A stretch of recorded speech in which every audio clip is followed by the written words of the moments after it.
Guys, আমি Kanika Kayal, welcome back to my channel Kanika Kayal vlogs. বন্ধুরা, আজকের আমি কিন্তু এক নতুন জীবন্ত মায়ের কাছে চলে এসেছি, মা কালীর মন্দির। হ্যাঁ বন্ধুরা, আমি আজকের দক্ষিণ বিষ্ণুপুর চলে এসেছি।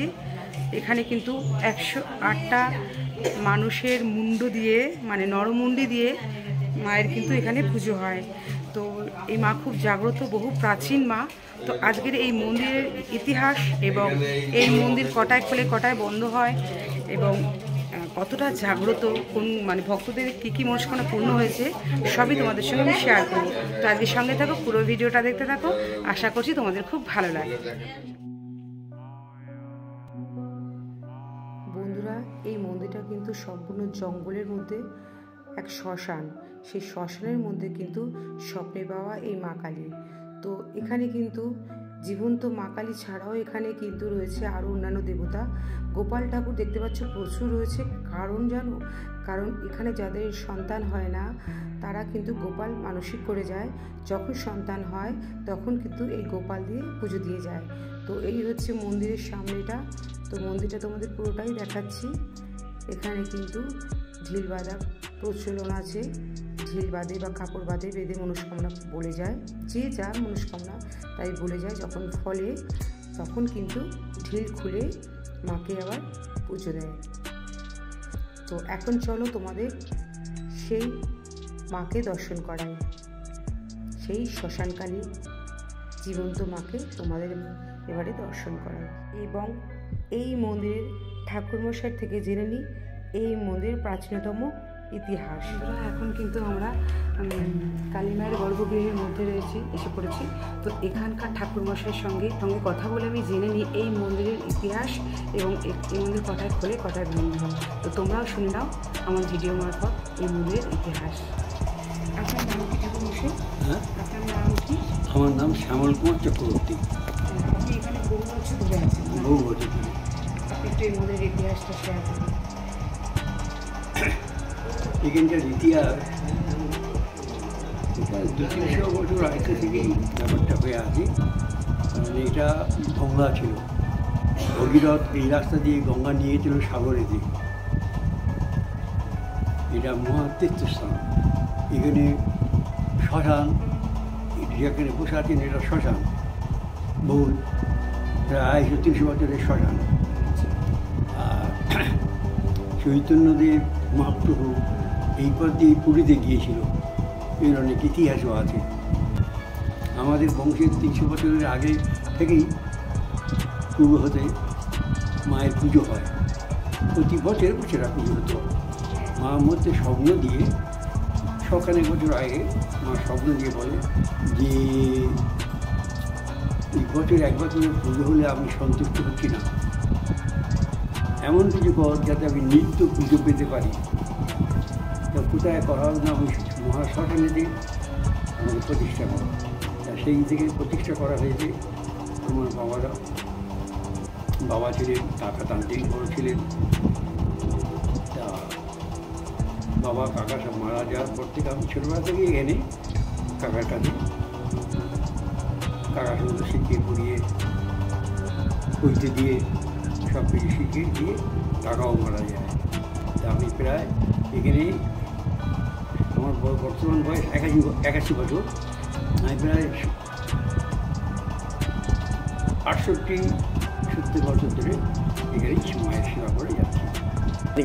কাকা তন্ত্রসাধক ছিল বলল, তন্ত্রসাধনা করতে গেলে নরমুণ্ডের দরকার হয়। এই পঞ্চমুণ্ডের আসনের আমার পেছনে পঞ্চমুণ্ডের আসন, এই আসনটা এটা পঞ্চমুণ্ডের আসন, চাপা দেওয়া আছে পঞ্চমুণ্ডের আসন।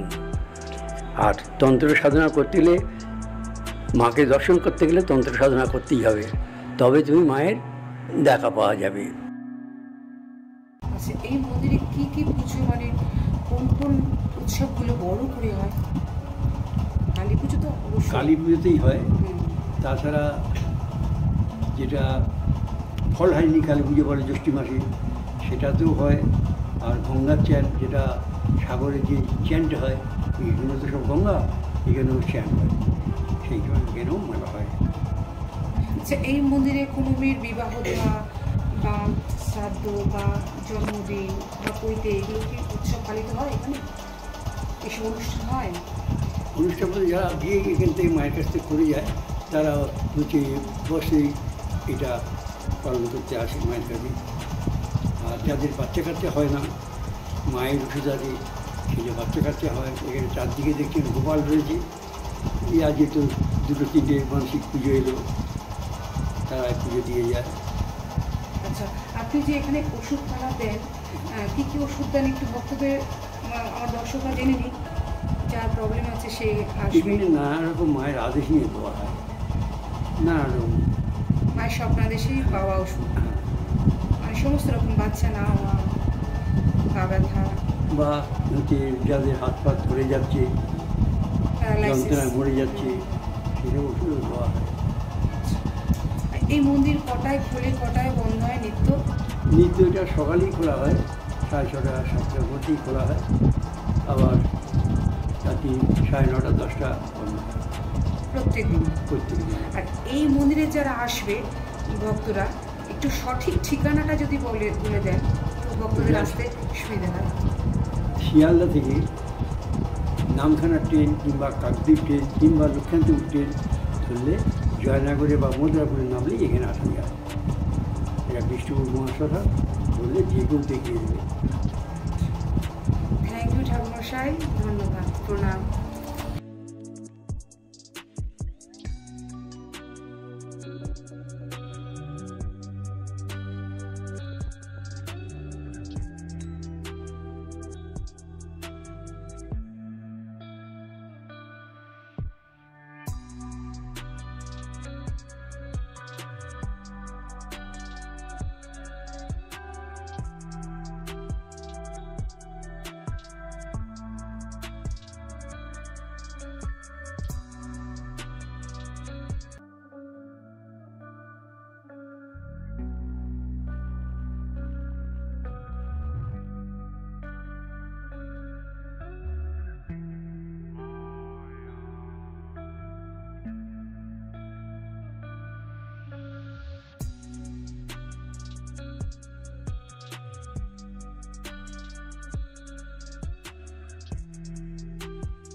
মায়ের মন্দিরের সামনে কিন্তু এখানে মোমবাতি আর এখানে ধূপকাঠি দেয়।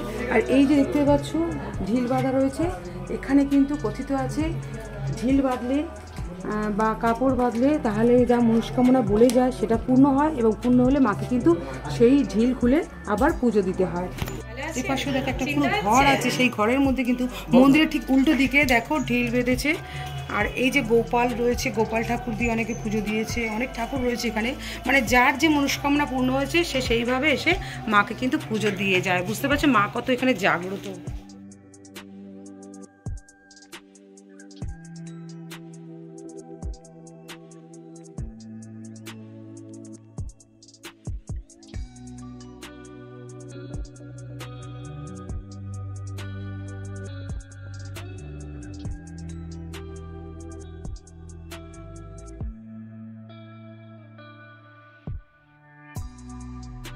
বন্ধুরা, মন্দিরের ঠিক সামনেই কিন্তু একটা মায়ের পুকুর আছে।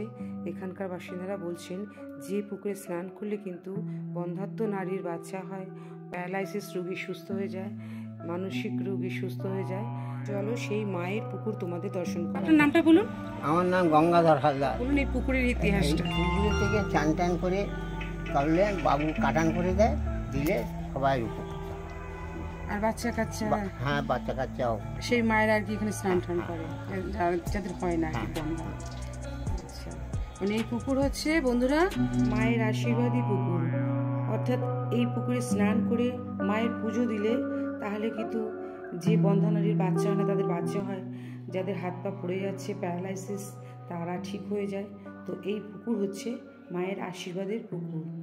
এই পুকুরে স্নান করলে অনেকে অনেক রোগমুক্ত হয়েছে।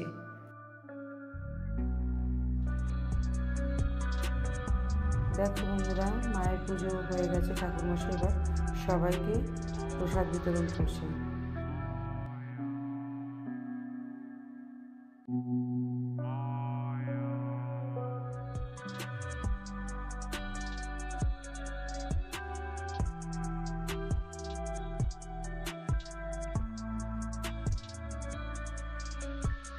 অবশেষে ঠাকুরমশাই আমাদেরও প্রসাদ দিল, তো মায়ের প্রসাদ নিলাম। বন্ধুরা, আমাদের ঠাকুরমশাই প্রসাদ দিলেন, এবার আমরা প্রসাদ গ্রহণ তো অবশ্যই করবো। মায়ের প্রসাদ বলে কথা। বন্ধুরা, আজকের ব্লগটা যদি তোমাদের ভালো লাগে তাহলে অবশ্যই লাইক কমেন্ট শেয়ার করো। আর নতুন বন্ধুরা যারা এখন আমাকে সাবস্ক্রাইব করেনি তারা প্লিজ আমার চ্যানেলটিকে সাবস্ক্রাইব করে পাশে বেল আইকনটা ক্লিক করতে ভুলো না। তো আমি এখন এখান থেকে চলে যাচ্ছি, তবে কিন্তু এই মন্দির খুব জাগ্রত, তোমাদের আমি এইটা শেয়ার করলাম। তো যাদের অসুবিধে আছে, যাদের মনে বিশ্বাস আছে, তারা কিন্তু আসতে পারো এই জীবন্ত কালী মায়ের মন্দিরে। তো আমি আজকের মতন বিদায় নিচ্ছি, অন্যদিন আসবো অন্য কোনো ব্লগের সাথে। সবাই সুস্থ থাকো, ভালো থাকো, আনন্দে কাটা। টাটা।